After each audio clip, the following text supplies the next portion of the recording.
Bom dia, irmãos. Dando sequência ao nosso estudo, estamos estudando a igreja e o culto, tá? Basicamente, questões doutrinárias sobre o que é a igreja e o que é o culto, tá? Não a história da igreja, né? Ou a história do culto, como se deu o culto a Deus no início. Mas questões doutrinárias de como são a igreja e o culto. Semana passada, nós vimos que a igreja é coluna e baluarte da verdade, né? Sendo o baluarte uma fortaleza inexpugnável da moral, tá? Uma fortaleza moral, não uma fortaleza física. A igreja ela não é uma fortaleza física que impede que as pessoas armadas entrem, mas uma fortaleza inexpugnável da moral de Deus. Tanto é que essa moral de Deus pregada pela igreja, ela permaneceu ao longo dos séculos, a despeito de tanta perseguição, né? E vimos que existe a igreja verdadeira, que vai produzir o culto verdadeiro, né? Nós vamos falar a respeito do culto hoje, tá? E existe a igreja falsa, né? A igreja verdadeira, ambas são comparadas contextualmente nas escrituras com duas mulheres, a mulher fiel e a mulher meretriz, tá? Então a igreja verdadeira é a mulher fiel, que é a noiva de Cristo, e é essa que ele vem buscar.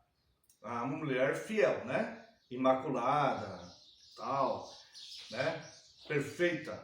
A igreja ela é perfeita, tá? Os homens são falhos, os homens erram, mas a igreja é perfeita. Então, havendo erros dentro da igreja, que vão acontecer porque os homens são falhos, a igreja perfeita é aquela que segue as escrituras e corrige com mansidão, amor e até mesmo, se for o caso, com a exclusão da pessoa que não queira manter-se no comportamento cristão. Então a igreja, não que todos os homens da verdadeira igreja são perfeitos, os homens não são, mas a igreja é, e ela deve agir perfeitamente. Então a igreja perfeita, ela será a noiva de Cristo, é essa que Cristo vem buscar. E a igreja falsa, tá? É comparada então com essa meretriz. E aí então nós vimos que, sendo a igreja coluna e baluarte da verdade, ao longo do tempo foi ficando claro essa distinção bíblica entre a igreja verdadeira e a igreja falsa, né? E a semana passada então nós fizemos algumas observações acerca da igreja verdadeira, que ela é una, ou seja, ela preserva a unidade da fé cristã imaculada, como é revelado nas Escrituras, tá? Nós vimos isso lá em Efésios 4, de 1 a 4.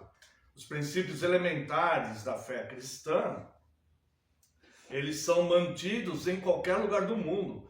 Não há cultura de algum país do mundo que tenha direito sobre a unidade da igreja. A unidade da igreja, ela deve ser preservada em qualquer cultura, seja no Brasil, na Europa, na África, na Ásia, na Oceania, certo? Nos países latino-americanos. A igreja ela é una, ela vai manter a unidade da fé, certo? Um só Senhor, um só Cristo, né? Um só Espírito e tudo mais, tá? Um só batismo, né? Então, isso aí, tá? Vimos que a igreja ela é católica. Católica não católica romana. Católica, porque a palavra católica ela significa universal. E nós vimos isso lá em Hebreus 12, 22 a 24, onde a palavra eclesia, no grego, né? Ela aparece ali traduzida como universal, assembleia universal, tá? E a igreja verdadeira, ela é imaculada. E eu quero convidar os amados irmãos a abrirem em Efésios, na carta do apóstolo Paulo aos Efésios, capítulo 5, verso 27. Tá? Após o apóstolo Paulo explicar a respeito do fruto da luz e as obras das trevas, ele vem explicando sobre a igreja, que algumas igrejas produzem obras das trevas e outras produzem obra da luz. E aí, dentro desse mesmo pensamento de Paulo, ele vai comparar a igreja verdadeira com Cristo com o casamento entre homem e mulher. Tá? Mas aí ele vai falar aqui no verso 27. Nós não vamos ler todo o texto porque a gente não tem tempo para isso, mas nós vamos ver aqui no verso 7 a ordem bíblica para a igreja, para apresentar a si mesmo igreja gloriosa, sem mácula, nem ruga, nem coisa semelhante, porém santa e sem defeito. Tá? Então veja que a igreja perfeita, santa, quando diz sem defeito, quer dizer perfeita, certo? Essa igreja existe e ela tem que existir e ela vai existir até Cristo voltar e buscá-la, tá? É difícil hoje no meio cristão entender isso, porque está no inconsciente das pessoas que não têm igreja perfeita. Então eles acham que não tem igreja perfeita, e quando a gente fala assim, a igreja é perfeita, eles acham até que é herético isso. E eles não percebem que é eles que estão em desacordo com as escrituras. Porque a igreja tem que ser perfeita. Note, não estou dizendo os homens, não estou dizendo os oficiais da igreja. Todos somos falhos e todos precisamos do perdão de Cristo e da justificação de Cristo. Estou dizendo a condução da igreja, a igreja, o corpo de Cristo, a igreja formada, a igreja local, ela não pode admitir o pecado no seu meio. Está dando para entender? Tá? Então a igreja, os oficiais da igreja, eles obrigatoriamente têm que conduzir a igreja de acordo com as escrituras. E se caso houver algum pecado e o pecador não se arrepender e continuar em pecado, ele deverá ser excluído, como as escrituras mandam fazer. Seja ele quem for. Pode ser um oficial, seja ele quem for. Então, a igreja ela não pode fazer vistas grossas. A igreja verdadeira, ela não faz, ela não vai fazer. Uma das marcas da igreja verdadeira é a disciplina. Tá? Agora, essa disciplina é longânima, né? As pessoas têm oportunidade do arrependimento, assim como Cristo nos perdoou a todos nós. Tá? Agora, se a pessoa insistir no erro, ela não pode permanecer no corpo. Então, existe sim a igreja perfeita, tá? Quero mostrar aqui para os irmãos em Colossenses, capítulo 2, versos 20 a 23. Tá?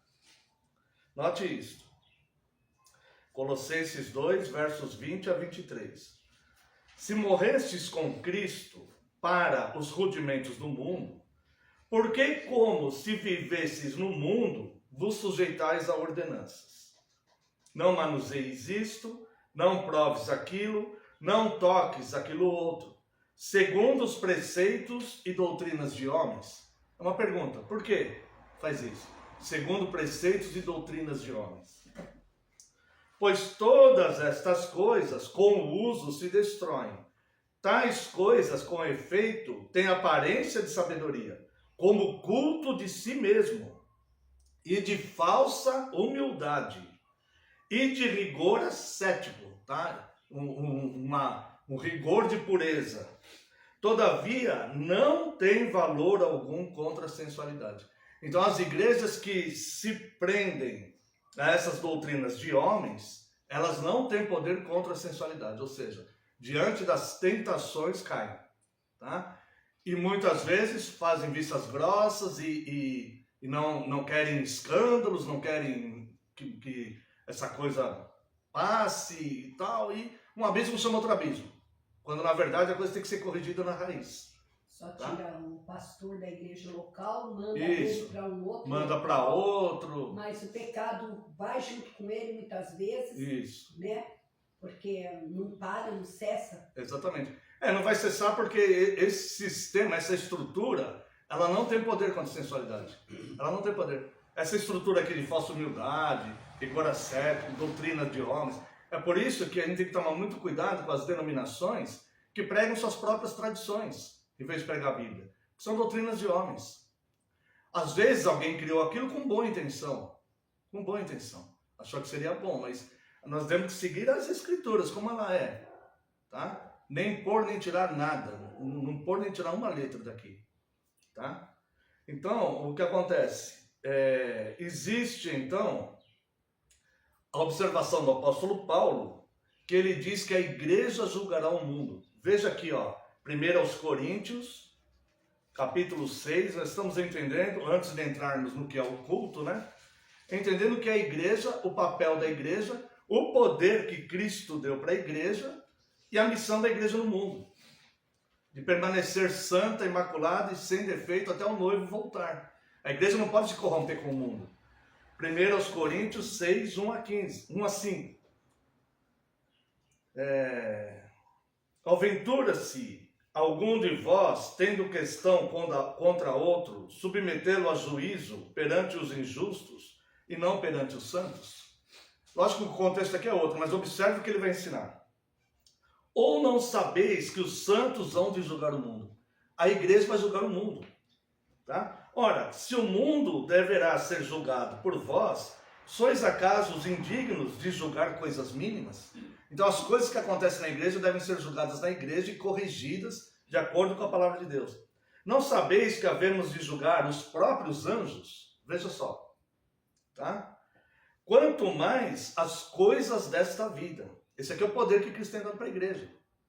Entretanto, vós, quando tendes a julgar negócios terrenos, constituís um tribunal daqueles que não têm nenhuma aceitação na igreja. Ou seja, pessoas que estão totalmente em desacordo com a verdadeira igreja e se submetem a ela.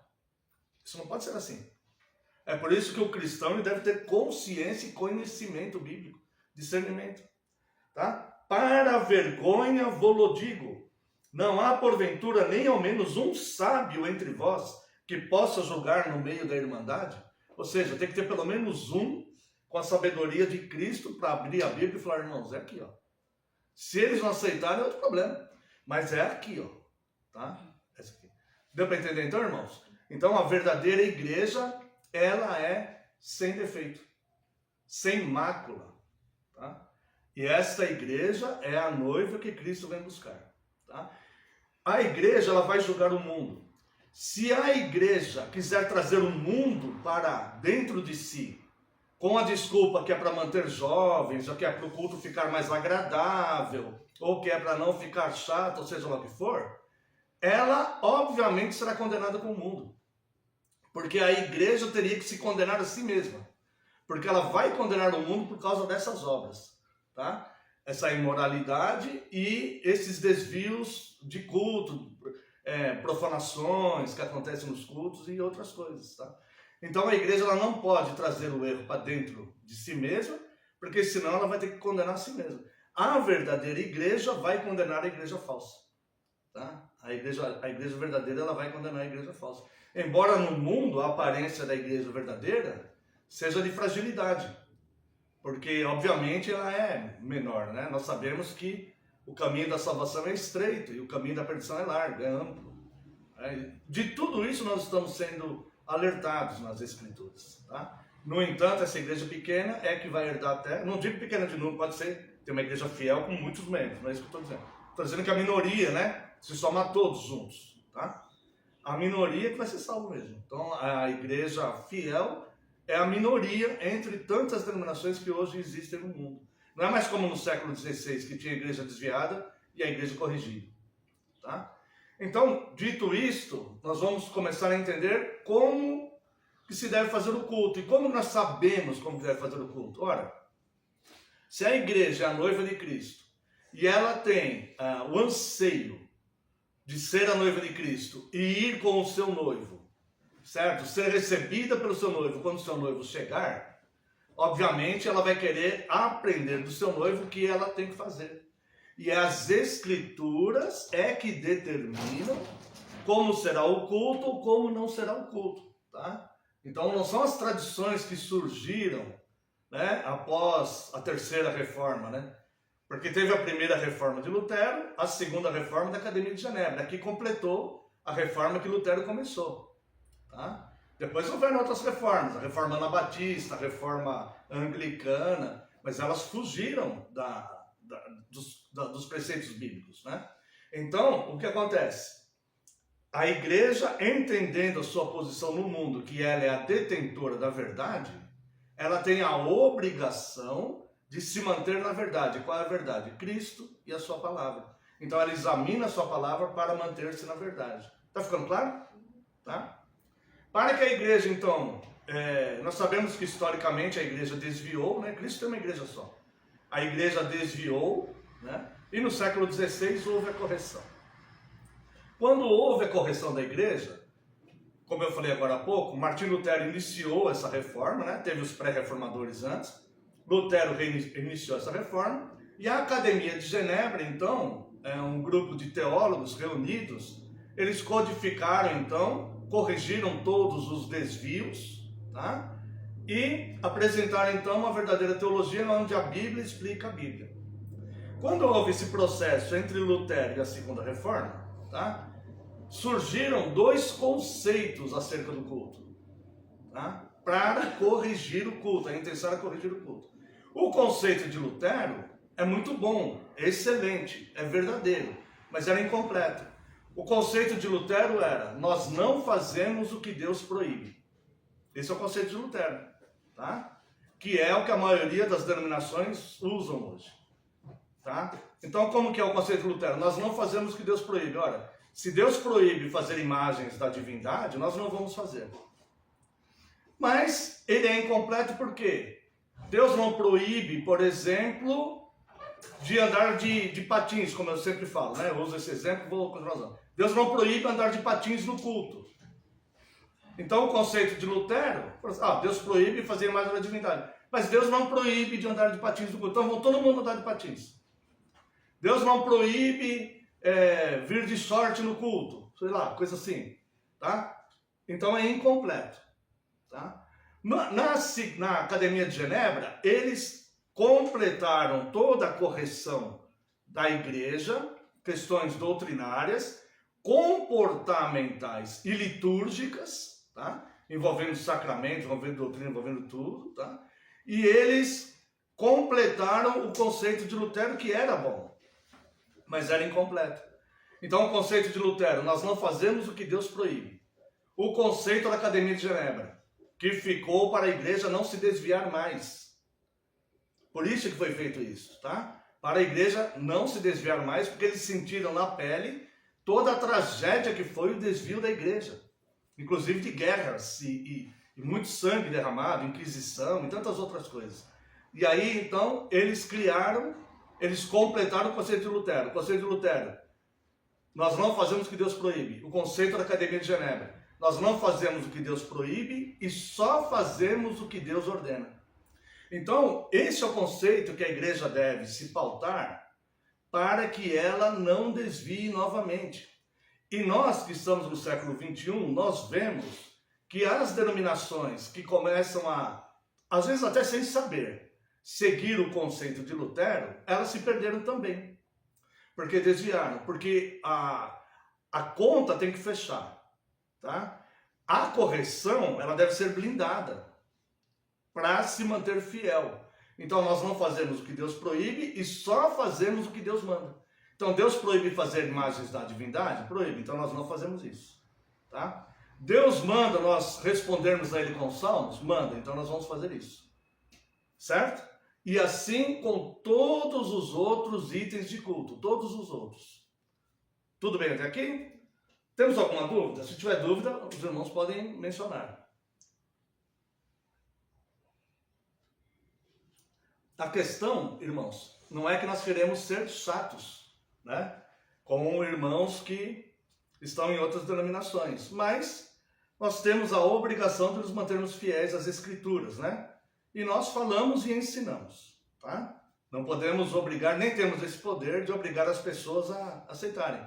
Mas podemos convidar as pessoas a estudarem profundamente cada doutrina e cada ato de culto, tá?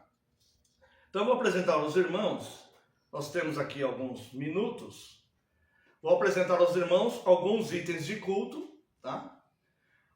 Todos têm referência bíblica, tá? Se você quiser, depois eu passo o texto para você, tá?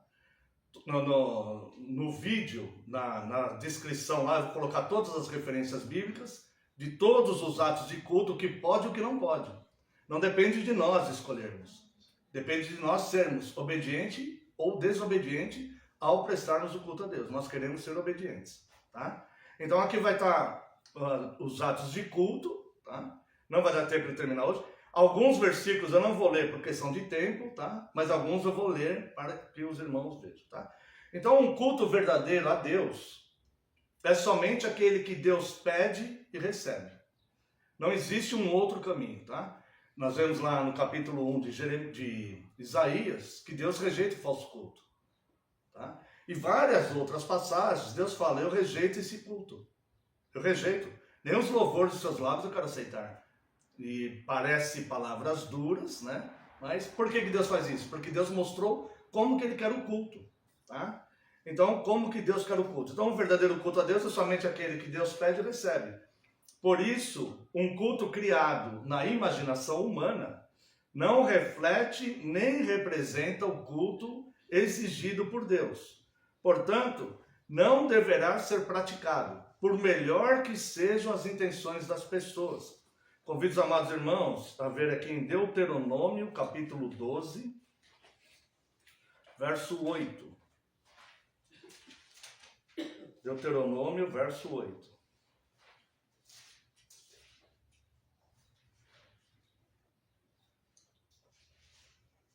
Não procedereis em nada segundo estamos fazendo aqui, cada qual tudo o que bem parece a seus olhos. Porque até agora não entrastes no descanso e na herança que vos dá o Senhor Deus. Tá? Então, nós vemos aqui que o lugar do culto verdadeiro, esse capítulo todo aqui. Então, a palavra de Deus, ela vai começar a nos ensinar lá em Deuteronômio, tá? Lá quando Deus vai mandando ali, criando o sacerdócio levítico, tá? O que devemos fazer e o que devemos não fazer. O que nós não podemos fazer, o que Deus proíbe, nós não podemos fazer. Tá? Então, todo o conceito de Deus do Antigo Testamento em que Deus proibia coisas, nós não podemos fazer, porque Deus sabia o porquê estava proibindo aquilo, a não ser que Ele proibiu algo por algum tempo e os apóstolos no Novo Testamento regulamentaram. Certo? Como, por exemplo, os animais imundos. Primeiro ele permitiu, depois ele proibiu por um certo tempo, depois os apóstolos permitiram novamente. Tá? Eu vou falando aqui então aqui os itens de culto, e se houver alguma dúvida, os irmãos podem interromper e perguntar. Local. Um culto cristão pode ser realizado em qualquer local. Vemos lá em João 4:21 e Malaquias 1:11. Portanto, pode ser em um templo, em um salão, em uma sala, em uma casa, ao ar livre, não importa. O culto, ele pode ser realizado em qualquer lugar. Não é o lugar que vai definir se pode ser feito o culto ou não. Tá? Mas como será realizado é que define se o culto é verdadeiro ou não. Tá? Então ele pode ser realizado em qualquer lugar. Qualquer lugar que nós nos reunimos para prestarmos um culto, esse será um culto a Deus. Sendo um culto a Deus, ele tem que ter a direção que Deus exige do seu próprio culto. Tá? Cultura. Cultura, usos e costumes, esses elementos não podem ser usados como princípios para o culto. Apenas o que tem base bíblica pode ser visto como ordem para o culto. Por quê? Essas coisas, elas criaram tradições e acabaram se tornando regras e passaram a ser doutrinas de algumas denominações, tá? Então, essas coisas, elas não têm autoridade para definir o que é verdadeiro no culto ou não. Somente as Escrituras. As Escrituras é a autoridade máxima para todos os assuntos. Por que ela não seria para regulamentar o culto de Deus? Se nós professamos aos quatro ventos que nós temos apenas a Bíblia como regra de fé e prática. Tá? Então, a Bíblia é que deve regulamentar o culto. Tá? Liturgia. Deve ser racional. Vemos lá em Romanos 12:1. Tá? Os irmãos conhecem o texto. Deve ter ordem e decência. Vemos lá em 1 Coríntios 14:40. Deve ser solene e sem gritarias.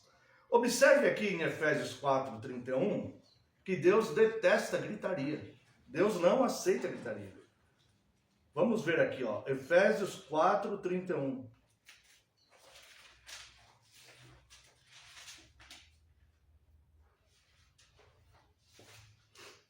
longe de vós toda amargura e cólera e ira e gritaria e blasfêmias, e bem assim toda a malícia. Então veja que aqui quando o apóstolo Paulo ele está descrevendo a santidade, a postura de santidade que o indivíduo cristão ele tem que ter, ele coloca essa questão da gritaria. A gritaria ela fere a santidade de Deus. A igreja verdadeira, ela é santa. Ela tem que ter, ela não pode ferir a santidade de Deus, tá? Então nós vemos que Deus, ele detesta a gritaria, tá? Também em Abacuque 2:20, tá? Abacuque 2:20, não sei se vai dar tempo pra gente. Vamos ler aqui. Abacuque 2:20 vai falar também dessa questão.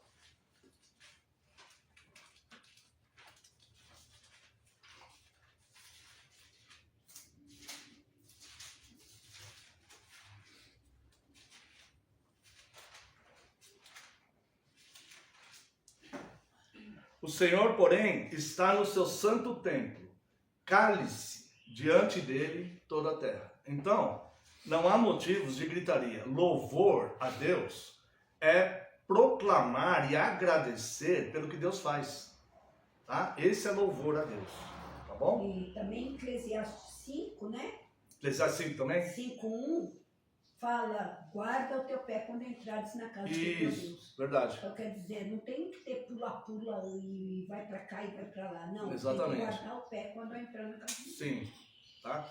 Então o culto falso ele vai começar a se separar das escrituras. Tá?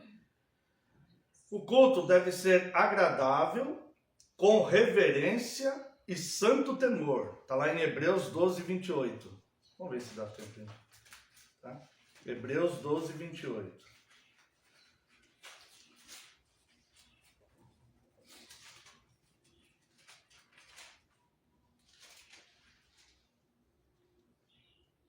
Por isso, 12:28. Por isso, recebendo nós um reino inabalável, retenhamos a graça pela qual sirvamos a Deus. Veja, o culto é serviço. Retenhamos a graça pela qual sirvamos a Deus de modo agradável, com reverência e santo temor. Porque o nosso Deus é fogo consumidor. Tá? Então o fogo que consome é Deus, não somos nós, né? Então, por isso, recebendo um reino inabalável, retenhamos a graça pela qual sirvamos a Deus de modo agradável, com reverência e santo temor. Então, o culto necessariamente deve ter reverência e santo temor. É por isso que o culto é solene. O culto que Deus exige, ele é solene. Sem gritaria, sem confusão, tá? Com ordem e decência, com reverência, tá? Não existe sequer a questão da educação quando duas pessoas falam ao mesmo tempo. Quando uma pessoa fala, a outra deve ouvir, né? Tá bom? Sem idolatria ou imagens, Deuteronômio 4:15-19, sem a presença de adivinhadores, Levíticos 19:31 e Deuteronômio 18:10. Deus não permite adivinhadores no meio do povo para o culto. A revelação são as escrituras, tá? Então não é culto a Deus aquele local onde a pessoa vai, onde tem alguém que vai dar revelações para elas, né? Simplesmente porque isso é proibido. É proibido por Deus, tá?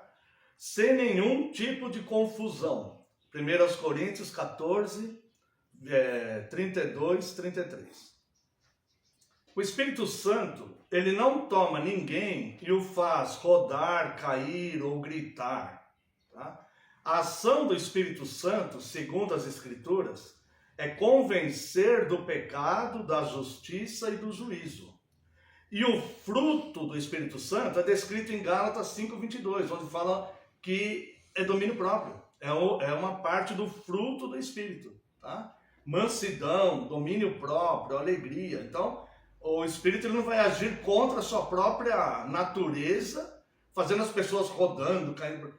Eu não me contive porque o Espírito... Não, é domínio próprio, é fruto do Espírito, é o domínio próprio. É o contrário do que eles fazem, tá? Nos falsos cultos, tá?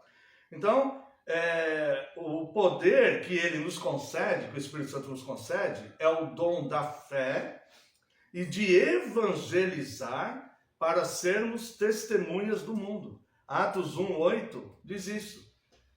Aguarde aí, espere, tá? Até descer sobre vós o Espírito Santo para serem minhas testemunhas, tá? Em Jerusalém, até os confins da terra, em Samaria e tudo mais, tá bom? Então essa é a função do Espírito Santo biblicamente. Ela não vai tomar aleatória pessoas, a pessoa não conseguir se controlar e fazer uma confusão dentro do culto. Isso não vai acontecer. No culto verdadeiro isso não vai acontecer.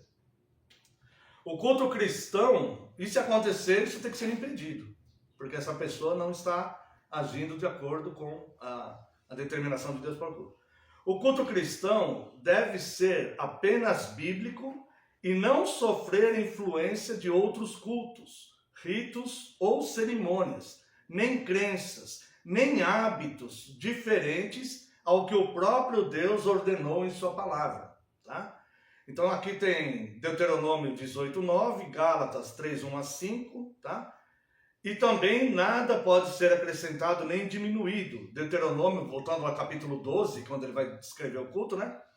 De 29-32. Nós vamos terminar aqui, porque acabou o tempo, tá? Então este item aqui, o culto cristão deve ser apenas bíblico e não sofrer influência de outros cultos, ritos, cerimônias, nem crenças, nem hábitos diferentes que o próprio Deus ordenou em sua palavra. Se Deus nos permitir, nós vamos começar o próximo estudo com esse item aqui, tá? Analisando o porquê que o culto ele não pode receber influências de outro. O culto ele só pode seguir o que Deus determinou, tá? Nós não vamos fazer o que Deus proíbe e só vamos fazer o que Deus ordena, tá? E não vamos ser influenciados, né, por nenhum outro culto ou ritual. Amém? Se Deus permitir, semana que vem nós continuaremos deste ponto. Deus abençoe a todos. Amém.